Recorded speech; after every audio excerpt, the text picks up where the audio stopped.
Galatians chapter 4, beginning at verse 4, says, "But when the fullness of time had come, God sent forth his Son, born of woman, born under the law, to redeem those who were under the law, so that we might receive adoption as sons. And because you are sons, God has sent the Spirit of his Son into our hearts, crying, Abba, Father." When the fullness of time had come. I wonder what is out there in front of us. I wonder what kind of joy, I wonder what kind of reward is just a day away or a week away or a month away that heaven will release to the earth when the fullness of time comes. I wonder how many things we're worried about today that will be answered tomorrow. I wonder how many sleepless nights will be wasted because the answer's already on the way. When the fullness of time had come, God sent forth his Son, and he says, born of a woman. Now, sometimes when we read the Bible, it looks like really obvious. And that's one of those phrases that seems extremely obvious. God sent forth his Son, born of a woman. Well, how else would anything be born? But this is where we have to sort of delve into the text and see when the promise was made. Because there were a lot of promises that were made that we see fulfilled in this scripture, but along the way there was confusion. Along the way it wasn't as obvious as it seems when you're standing there in the middle of a miracle. There was a promise that was made to Adam and to Eve and even to their tempter, who was there in the Garden of Eden with them. In Genesis chapter 3 and verse 15, God looked at them and he said, "I will put hostility between you and the woman, and between your offspring and her offspring. And he shall crush your head, yet you will bruise his heel." Now, when we hear this, I want you to realize that there hadn't been a human birth just yet. God created Adam out of the dust of the earth. He wasn't born. God created Eve. She wasn't born. So in the middle of this, God is saying there's going to be a child who will be born of woman. And they'd never seen a birth before. Now, how many things has God promised us that we're trying to figure out, but yet there's mystery around it and we can't figure it out? And instead of just waiting until the time is now or until it becomes more clear, instead of waiting to assume we know something, we wait on him. They didn't understand fully what was being said in that moment. And yet God had a plan all along. And it would be over time that the plan that God had given them would actually become more clear and more clear and more clear. Now let me just say this to those of you who actually have a desire to follow the Spirit of God and the whispers of God and the prophecy of God in your lives. I just want you to realize that sometimes God will speak to you in layers. And he will give you what you need to know today that will give you hope for tomorrow, but there may not be the full clarity so that you can't fully understand what is actually going to happen. You just know something is going to happen, and you know if God is behind it, and if God is the author, then what it is going to be good. But you may not fully understand what that means today. We find ourselves living in the middle of a generation where we like to know now. And because we like to know now, we make predictions as if we know, and sometimes we don't really know. We just see in part, and we just know in part, but we act like it's all so clear. And we speak with such bluster and such confidence that this is absolutely going to happen just like this, that we forget about the mystery of God. Born of woman. They didn't even know what that meant when God said that. I remember let's go back a couple of decades. The year 2000. We're just partying like it's 1999. And there is this prediction that when the clock strikes and it's the year 2000, that some way, somehow, all of these little computers all over the world are going to forget about our mortgages. And they're going to forget about our car payments. And they're going to forget about our bad grades. And they're going to forget about all this stuff. And suddenly we're going to wake up January 1st, 2000, and we're going to be smarter than we've ever been and richer than we've ever been and have more stuff than we could ever imagine. Even in the church realm, they would call it supernatural debt cancellation. Just like that. And a lot of people were wrong. Because January 1st, 2000 came, and what happened? We woke up to the same bills we went to bed with. See, but we acted like we knew exactly what we were talking about. People were buying Y2K kits. Little extra food, because the whole thing, like you wouldn't be able to go to the grocery store. They couldn't sell you anything.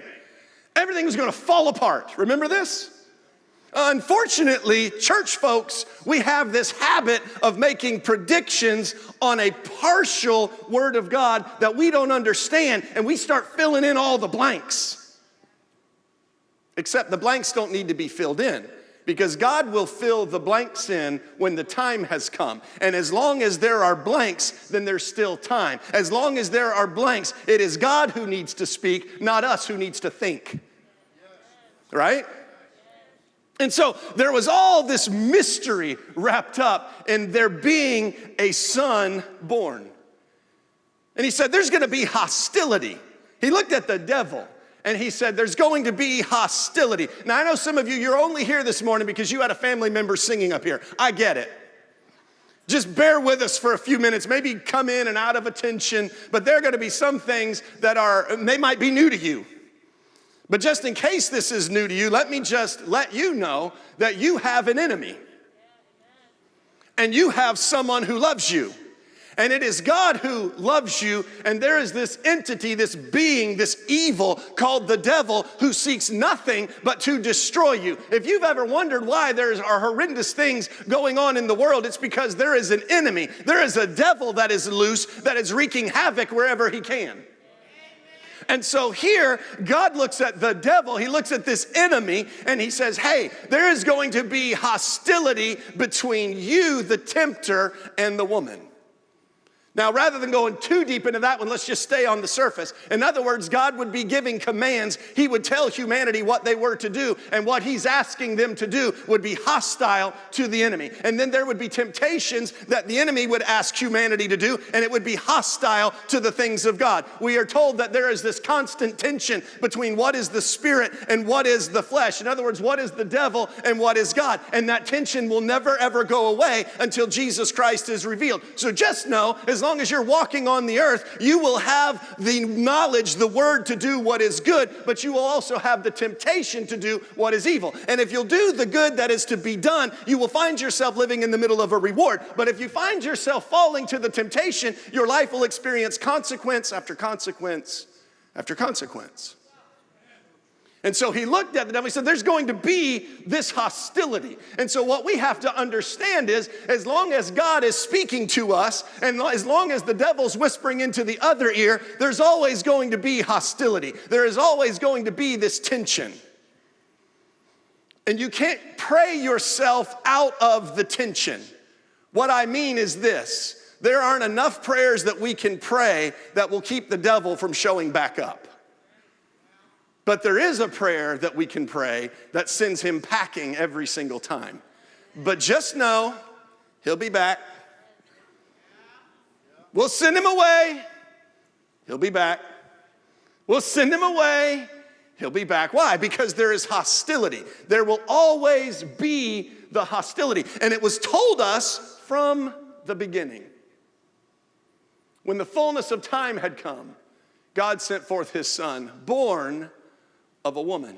And then it said, born under the law to redeem those who were under the law. Now, when he said that there would be hostility, when he said that the head of Satan would literally be crushed by the Son of God, but it would be after Satan bruised the heel of the Son of God, after that, we recognize that there would later come a law. But when there was the promise that this was going to happen, there wasn't a law yet.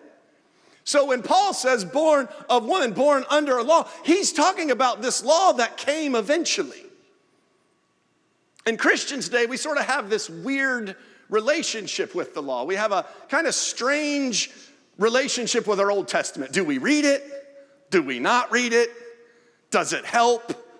Does it not help? Like, what do we do with it? It was necessary for Jesus to be born under law. The reason why it was necessary for Jesus to be born under law is because the law was perfect. And Jesus, being perfect, was the only one who could fulfill the law. He had to be born under law to fulfill that which was perfect, giving validity to his perfection so that he could redeem us from what we could never do. And some of you that are great students of Hebrews 7, you say, well, doesn't sound like it's very perfect there. It says it's made obsolete. It says it couldn't make people perfect, that it was imperfect in that way. Absolutely. The law could not make us perfect. The law just gave a standard that we couldn't reach. And the standard that we couldn't reach kept reminding us that we were imperfect. And the reminder that we were imperfect was the reason or the call for us to declare the one who would come, who would be perfect to fulfill the law. But now in understanding that, I think we need to also realize that there are commands in the new covenant. We don't just get like a do whatever you want to because Jesus was perfect. He also calls us to do what he did. He calls us to live like he lived. In Matthew chapter 22 and verse 37, it says this very clearly. They asked Jesus, what's like the big deal? What's the big word? He says, you shall love the Lord your God with all of your heart, with all of your soul, and with all of your mind. This is the great and first commandment. Now, we need to make sure we understand that that's the great commandment. That is the first commandment, is that we love God with all of our heart, with all of our soul, and with all of our mind. And then he goes on, he says, and the second is like it. In other words, it's second, it's not first, it's like it, it's not the same. The great commandment is that we love God with all of our heart, with all of our soul, with all of our mind. And the second is like it, that we love our neighbor as ourself. And then Jesus goes on to say that on these two commandments depend all the law and all the prophets. So this law that Jesus was born under, all the prophecies that were given before the law and all the prophecies that were given after the giving of the law, all of it hangs on these two ideas, that we love God first and we love our neighbor as ourselves. Now let's just take a little bit of time with that, because sometimes even people who aren't in Christian circles, when Christians sort of cling to the gospel and saying that something is wrong, that the gospel calls wrong, sometimes we might be labeled or we might be considered as not loving our neighbor. But here's where we have to have a really good relationship with the gospel of God. Loving our neighbor is always subservient to loving God. It's always submitted to loving him. So if I love him first, then what he tells me is best for me. I hang on to that as being best for me. And if he tells me something's going to lead me to destruction, then I believe him that it's going to lead me to destruction. So my neighbor, if I love God first, the only way that I can truly love them is to help them in understanding what God says is best for them. And if I'm helping my neighbor understand what God says is best for them, then there will be some things that they want to step into that aren't best for them, that I'll have to say, that's not best for you. I can't support you in that. Why can't you support me in this? Don't you love me? Aren't you supposed to love me? Didn't Jesus tell you to love me like you love yourself? And the answer is yes. He told me to love you as I love myself after I love him with everything that I am. And because I love him with everything that I am, I find myself submitted to the gospel of God that tells me and you, we can't do this. There are always the principles and the laws of God that even remain. In Galatians chapter 6 and verse 2, it says, bear one another's burdens and so fulfill the law of Christ. So when Jesus redeemed us from the law, we see a clarity that it was the curse of that law that we've been redeemed from, but he didn't tell us that we no longer have a responsibility to fulfill his commands that were before the law and even during the law and after the law. The 10 Commandments that were the foundation and the core and the beginning of the law itself, all 10 of them are repeated in the New Covenant. All 10 of them. 9 are very emphatic. If you want to talk about the Sabbath being kept, we are told in Hebrews 10:25 clearly that we are to gather more as we see the day of Jesus coming back approaching. So if we consider gathering the more to include the Sabbath, then we certainly can say it's 10 out of 10. We still don't lie about one another. At least we're not supposed to. We still don't murder. We still don't steal. It was a bad idea before the law, under the law, after the law. We see Jesus telling us that there is a lifestyle that is to be lived that is best for you. And rather than getting all frustrated and saying, this is just wanting to tell me what I shouldn't do. No. It's God telling you what you should do that's going to lead you to life. It's like a coach saying, hey, don't run that way because there's 3 defenders over there. Run to the swing side where there's nobody. What is that? That's just good coaching. The player doesn't say, you just don't like the left side. You just don't want me going left. No, it's because there are people over there. Go over there. If you were going to give me directions to Atlanta, I hope you'd give me the quickest route to get there. Please don't send me up 75 and then tell me to take I-10 west all the way to Texas and go north to Colorado and then east to Atlanta. But I might get to I-10. I don't know why they don't want me to take I-10. This is stupid. This is a beautiful road. I'm just going to take I-10. Well, you go ahead and take I-10. And you're going to miss everything that you needed to be in Atlanta for in 2 hours because you went west instead of going north like you should have. See, when we look at the law of God as God's word to us, commanding us to do what is best for us so we can enjoy a life that he wants us to have, all of a sudden we won't have this disdain for what is called sin. Meaning we won't have a disdain for the command. We will love the command and we'll hate sin.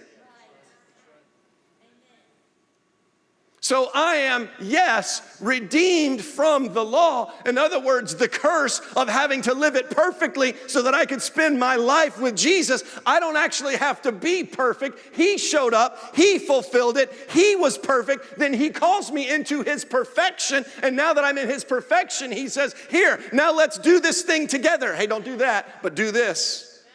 Don't say that, say this.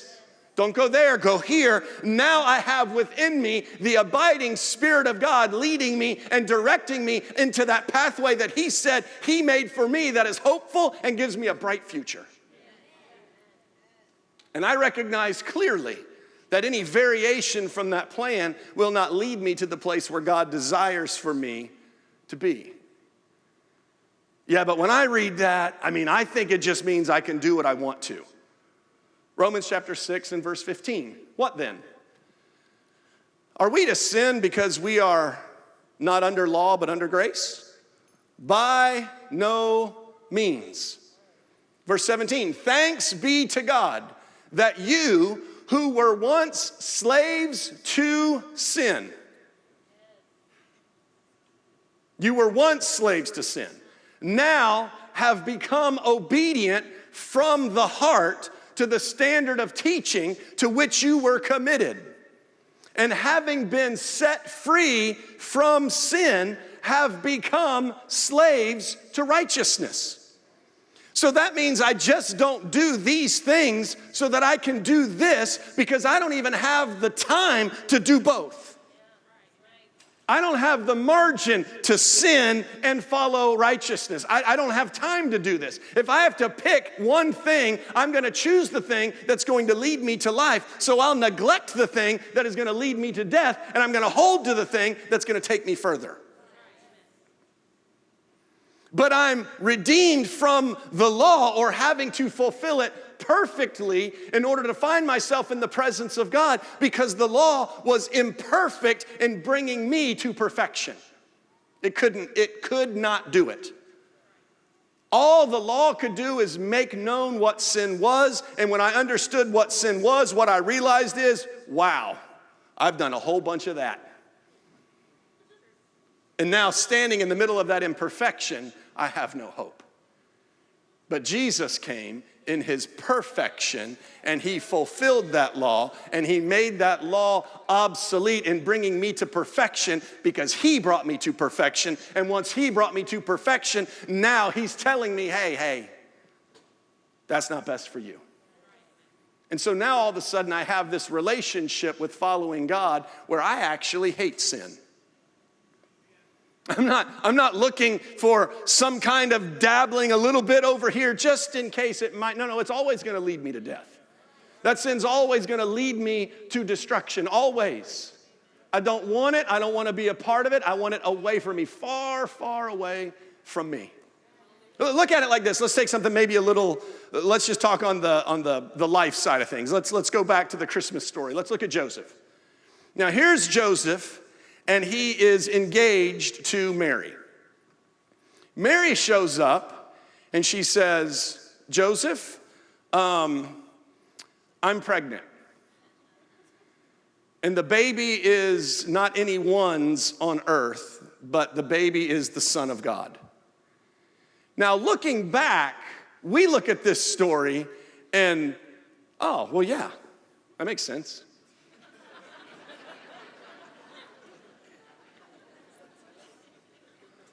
But if you're a guy, put yourself in that spot. Your fiance comes up and says, I know we're getting married in a few months. I just want to let you know I'm pregnant and the baby is God's.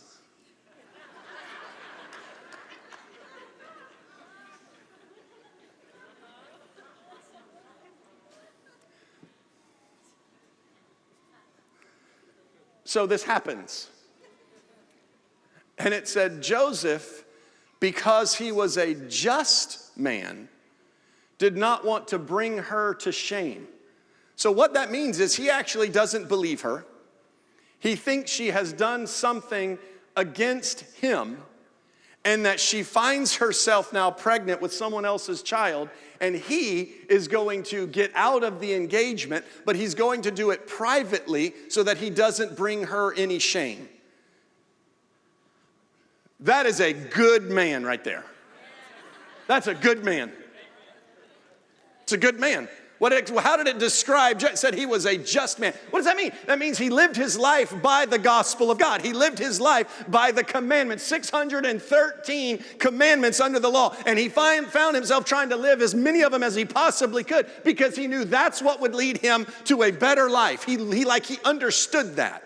And so he literally wanted to do what he had to do, but he wanted to do it in an honorable way. There are some times that we're asked to do things that are difficult. There are some times we are asked to do things that might even sound a little bit judgy to other people. But when the gospel calls us to do these things, when we do them from a position of, I'm not going to shame you, I'm going to do it privately, I'm not going to behave in such a way that brings ridicule to you. Now all of a sudden, even when we have to do a hard thing, we do it the right way, and God is pleased. So because he was a just man, he wanted to do this the right way. He didn't just act out, he was going to step back. It said he went back, and as he was considering these things. This is like one of I am a mouth. Like I talk a lot. I don't always listen very well. Joseph, rather than just reacting, he stepped back because he was a just man and he considered these things. Why did he step back and consider those things? Was it just because he was lazy? Proverbs chapter 18 and verse 12 says it like this. Before destruction, a man's heart is haughty. So before you totally fail, you are living from a proud heart, is what that means.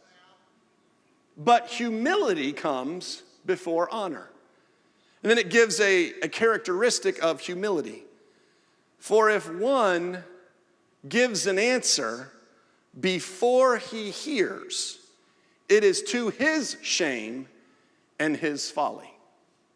So Joseph, recognizing that he needs to consider what he's going to do before he does it, when he realizes he needs to think on it, he needs to sleep on it, he needs to pray on it, he needs to meditate on what before he just answers, in the middle of that space, the Lord appeared to him by an angel and told him exactly what Mary had told him. Now, what if he had never taken the time to reflect? What if he'd never taken the time to consider these things? Sometimes we don't ever hear God because we don't hush long enough and pause long enough to listen. James says, the brother of Jesus, he said, we should be like really, really quick to listen and really, really slow to speak. Rather than just responding all the time, we literally drop back and we just listen. Like these things I don't know about. So what can I learn about them? Like this side says this, but what does the other side say? Oh, the other side says this. Well, they both make sense. Which side do I listen to? You just keep digging deeper and deeper until within your heart you feel. You go by the leading of the Spirit of God. You feel the direction to go. But you consider the matter first. We don't just assume that we know things. Man, this idea, if this has ever been tested in a year, it's been this year. Like we have information flowing to us at unbelievable rates. And we can just yes, no, yes, yes, yes, no, no, no. Saying yes to stuff we don't understand, no to stuff we don't understand. We don't know. We're just giving answers. And what's emerging is a sort of temperament instead of a theology. Now here's what I mean by that. There is a temperament in all of us. We are less agreeable or we are more agreeable. That is part of who we are. There are some people, I don't care what you say, is no always first. Always. They're just not agreeable people. Then there are other people who are very, very agreeable, and their answer is yes always first. These people get abused, they get taken advantage of, they find themselves lost and confused and broke. And why? Because they just keep lending, they just keep saying yes, they have no time, they're stressed out, they're just agreeable.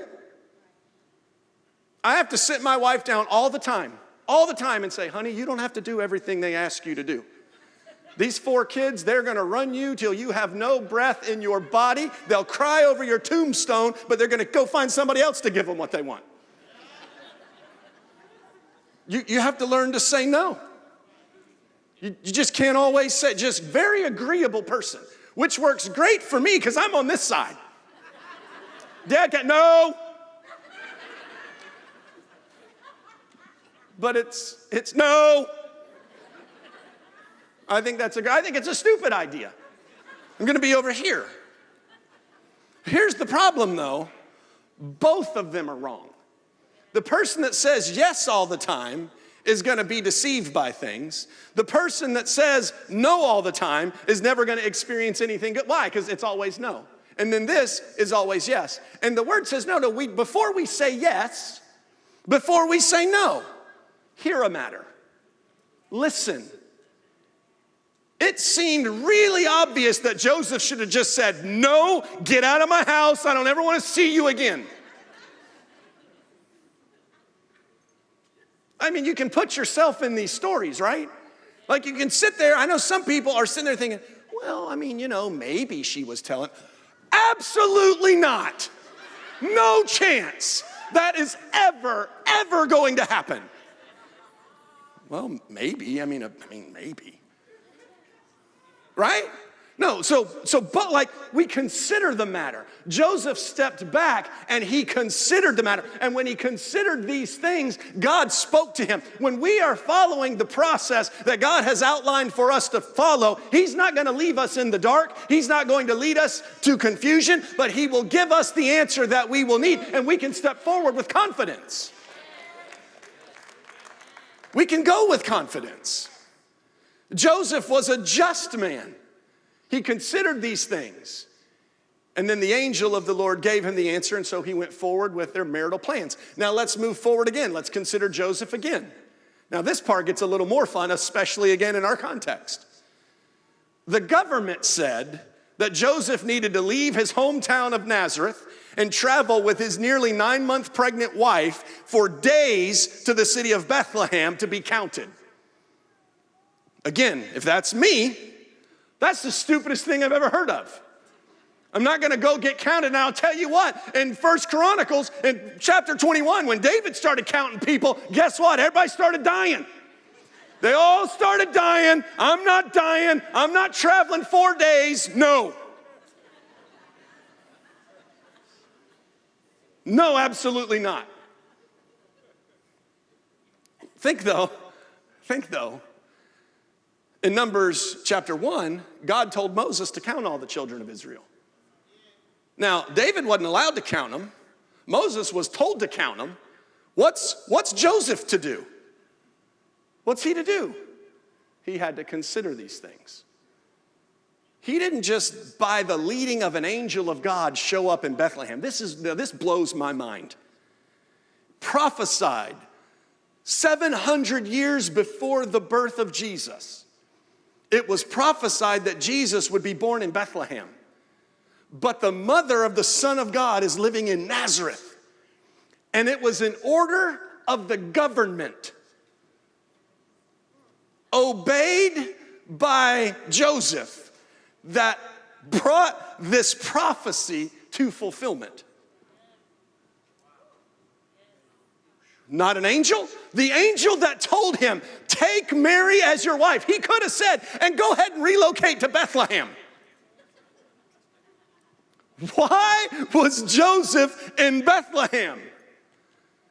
Simply because the government decided it was a good idea to count everybody where they came from.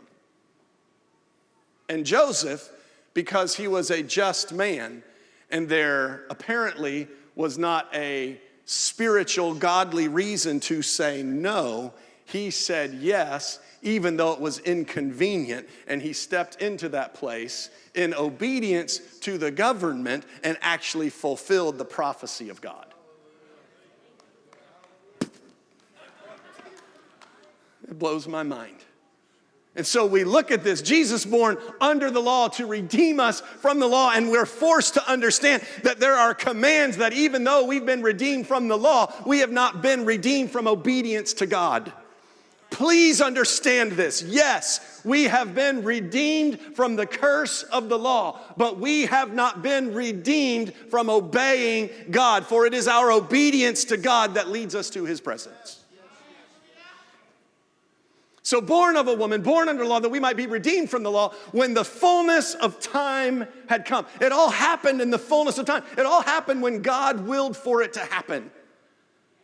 Here's another space that I just struggle. I don't consider myself really a control freak, but I sure like to know what's going on. The idea that God has made me a promise, that I am praying for that promise, but it doesn't matter how hard I work today or how much I pray today, that particular promise still isn't going to be available to me for weeks. That forces me outside of just an academic view of the gospel of God, and it forces me into my relationship with him. Because while I can find a promise in his word, what I can't find is the promised timetable. He says, when I'm old, my kids won't depart from the faith that I put in them. What does that mean? I feel pretty old today. I thought this the other day. I woke up like about an hour into my sleep. My throat hurt. I was tired. I'm like, I've got COVID. I have COVID. And then I realized, no, you're just yelling at your kids. And you're just tired. A couple of weeks later, I woke back up, sore throat, tired. Like, I have COVID again. I've had COVID about 85 times in the last 8 months. I realized the other day, parenting, like the symptoms of COVID, they're the same as the symptoms of parenting.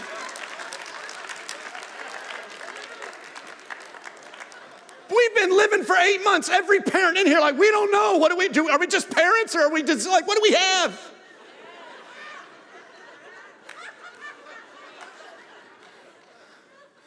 So anyhow, when you're old, when they're old, they won't depart from it. I don't always know what that means. I don't always know what that time frame is. I don't know when he promises to bless me today, bless me tomorrow. You know what? It doesn't matter. He promised he will bless you. So when you need what you need, you will receive when you need it. But you may not get it a day early. You may not get it a minute early. You may not get it 5 years early. But when you come to that place where you absolutely need it, you will have it. Because David said, I've never seen the righteous forsaken, nor his seed ever begging for bread. So even though I'm asking for it today, because I think I need it today, the truth is there's still bread in the cupboard, and I don't need it until I need it, but when I do, he'll be there. When the fullness of time had come. Let's just look at this is kind of, well, let's have a little bit of fun here for a minute. Genesis 3:15, we see the promise that there will be a child born, and that the child promised to be born will crush the head of Satan. We see that in Genesis 3. But we don't know what woman, we don't know what child, we don't know when, there's a lot we don't know. Shrouded in mystery. Jump ahead to Genesis chapter 6 and verse 9. It said Noah was a righteous man, blameless in his generation. Noah walked with God. So now in the middle of a generation that had done its own thing, a generation that was doing its own thing, a generation that wasn't following what God had asked them to follow, a generation that was completely negligent to following God. God says, I'm going to wipe them out because they've grown far more evil than even seemed possible. But Noah found favor with God. How did Noah find favor with God? He was righteous. He was a just man. He was blameless in his generation. In other words, he did the things that God had commanded them to do. And because he was doing the things that God had commanded him to do, he found favor with God. Please understand, God had to... It could not be time to wipe out the planet until somebody found favor so that somebody, through somebody, the seed of God could come to save the world. When Noah found favor with God, it was in the middle of this timing where the evil had to be wiped out for a season. So now we see the flood come, we see humanity wiped away, we see the flood waters recede. Now there's Noah and his family, and there they are. And then Noah has too much to drink, he passes out, his kid sees him naked, he walks out and tells the other kids, hey, dad's passed out drunk, and then the other two kids said, here, take a blanket, let's cover him up, let's do the right thing, let's do the right thing. Noah wakes up, finds out what happens. Ham, who was the one that was apparently letting everybody know what was going on, he cursed him. And then in Genesis chapter 9 and verse 26, Noah said, blessed be the Lord, the God of Shem, and let Ham, who's now called Canaan, let Canaan be his servant, and let Japheth dwell in his tents. Now what that means is the promise that was promised to Adam and Eve was actually going to come through Noah, but he had 3 sons, so which one was it going to come? Now it was going to come through who? Shem. Why? Because God made a promise. So we're now starting to see the timeline clarify. Let's jump a little further. Genesis chapter 12 and verse 3. And now there's a man, Abraham, who comes from the family of Shem. And now to Abraham, God says, in you shall all the families of the earth be blessed. So now at this point, we've made it to a covenant that God has made with Abraham. So if we go way back here, there was Adam and Eve who had 2 sons. Their 2 sons, Cain and Abel. One did what God asked him to do. The other did not do what God asked him to do. The one that did not do what God asked him to do was jealous of the one who did, killed the one, and now there's just Adam and Eve and this terrible kid left out there. But then they had another son named Seth. And then the son Seth had a son named Enosh. And it said when Seth and Enosh were on the earth, then people began to call upon the name of the Lord. So Cain went his own way, but Seth and Enosh, they called upon the name of the Lord.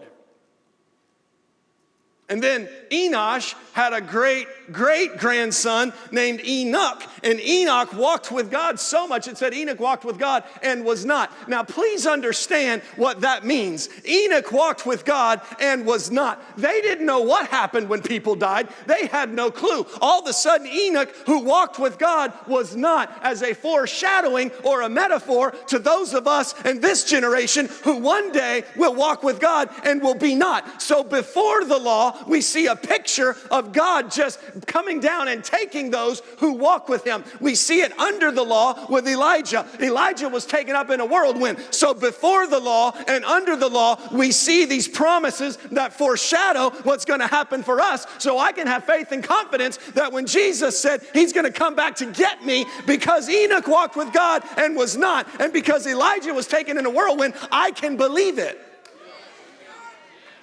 That just takes us to Enoch. Now, he has a great-grandson, Noah. Noah to Shem. Shem all the way, now we're at Abraham. We're seeing the family tree. We're seeing the nation begin to solidify. And then in Genesis chapter 17 and verse 19, God says to Abraham, he had a son named Ishmael. He loved Ishmael. He prayed that Ishmael would walk before God. In other words, that the covenant that God had made to Abraham, that he would carry it on through Ishmael. And God said, that's not my plan. Sometimes we have a plan.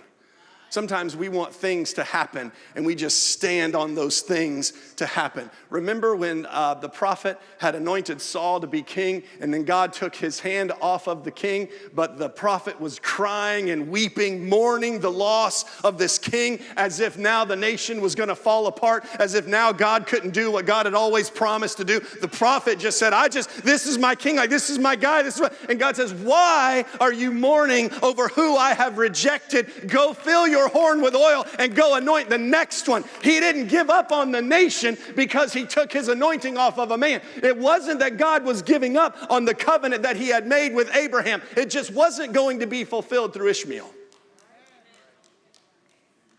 So God speaks and he says, Abraham, Sarah, your wife, will bear you a son, and you will call his name Isaac, and I will establish my covenant with him as an everlasting covenant for his offspring after him. So now we see the can sort of kicked back into the future again. Is the Son of God coming now? Is he coming through Abraham? No. Isaac is coming through Abraham and Sarah, but the everlasting covenant is going further down even then. So now we know that the head of Satan isn't being crushed in the lifetime of Abraham or the lifetime of Isaac because it's going further down. God gives us clues. He gives us clues so that we know what to prophesy for the future and what to pray for today. Some of us are living in a place of frustration because we are praying for what we should be prophesying, and we are declaring what we should be asking for.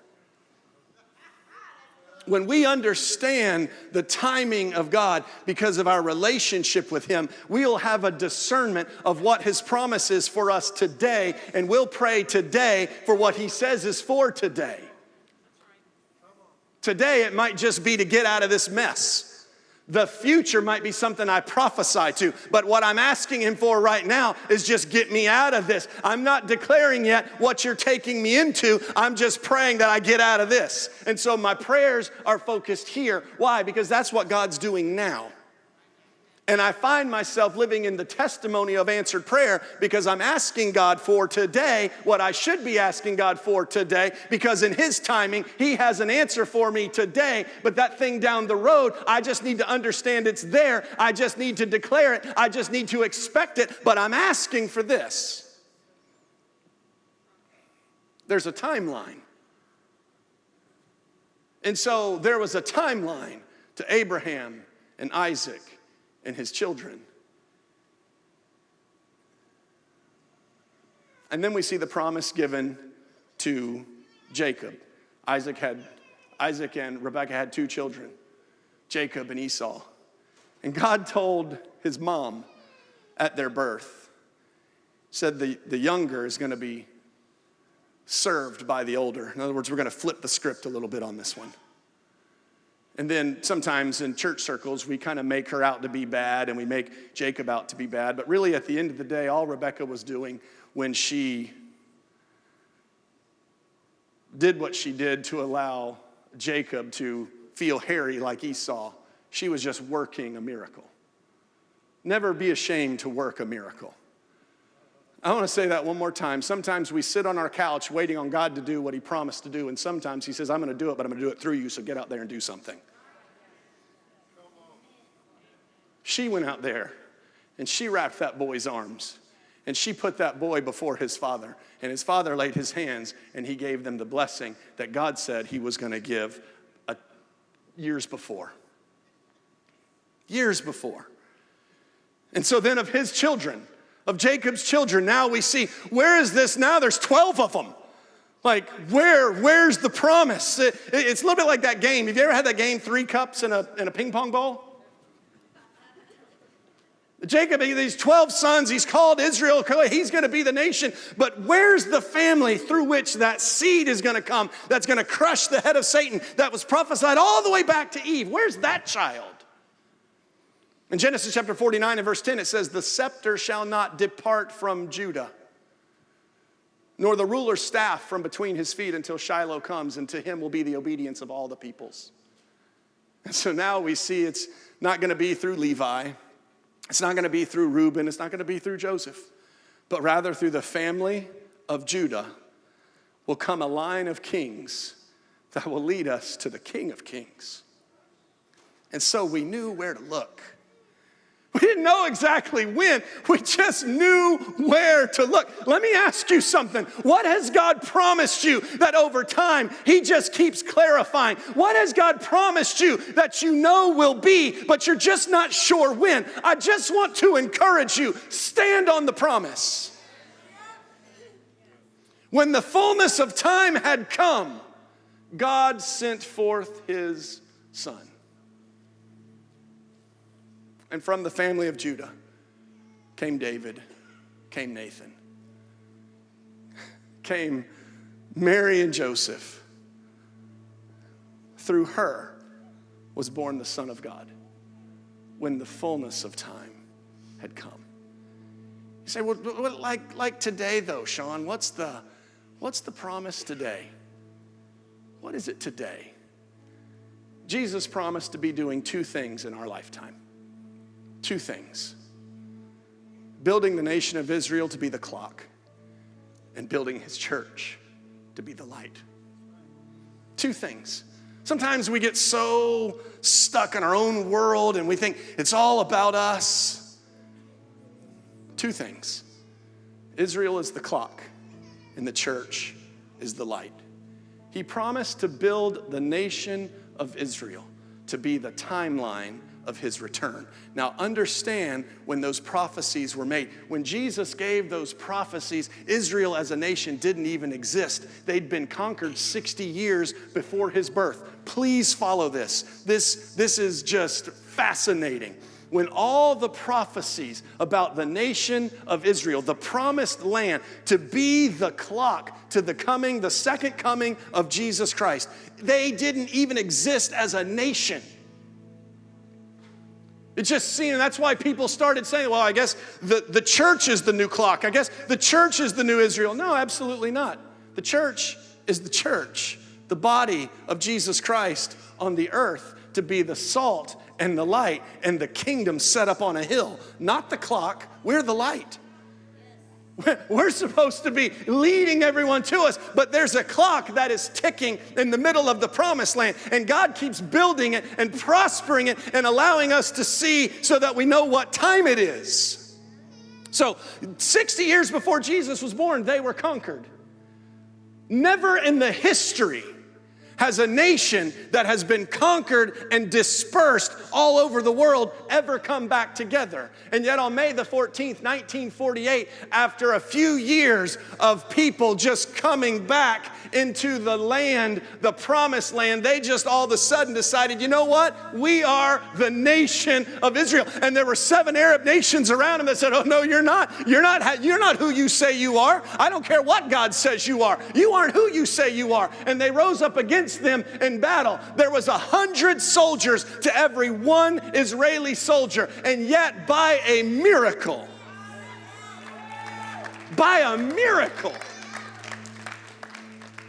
that nation won its independence. And every month, 18,000 people, Jewish people from all over the world, just started pouring into that nation. And from 1948 to now, there are 8 million people in that nation, in the promised land that God said would be theirs as an everlasting covenant. And the world mocked the gospel for 2,000 years because they said, what land? What people? There's no land. There are no people. And yet today, 8 million people sitting in the middle of a miracle where there are more scientists per capita than any other nation in the world, where there are more big high-tech companies than any other nation represented on the New York Stock Exchange. And we get all excited about that, but it's just a clock, because there's something else that God said he was building. He said, I will build my church, and the gates of hell will not prevail against it. And just 100 years ago, there were only 600 million of us, and they said the day of the church is over. The day of what God is doing is over. They'll never make it. We're too smart for it. We've evolved too much. And now 100 years later, what was 600 million is 2.18 billion people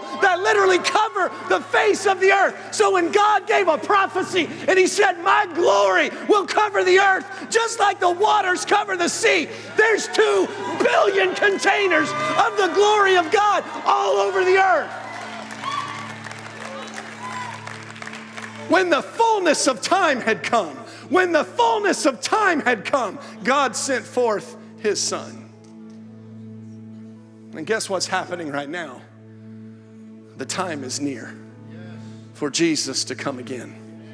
Revelation chapter 1 and verse 3 says, blessed is the one who reads aloud the words of this prophecy, and blessed is the one who hears, and blessed is the one who does what is written in it.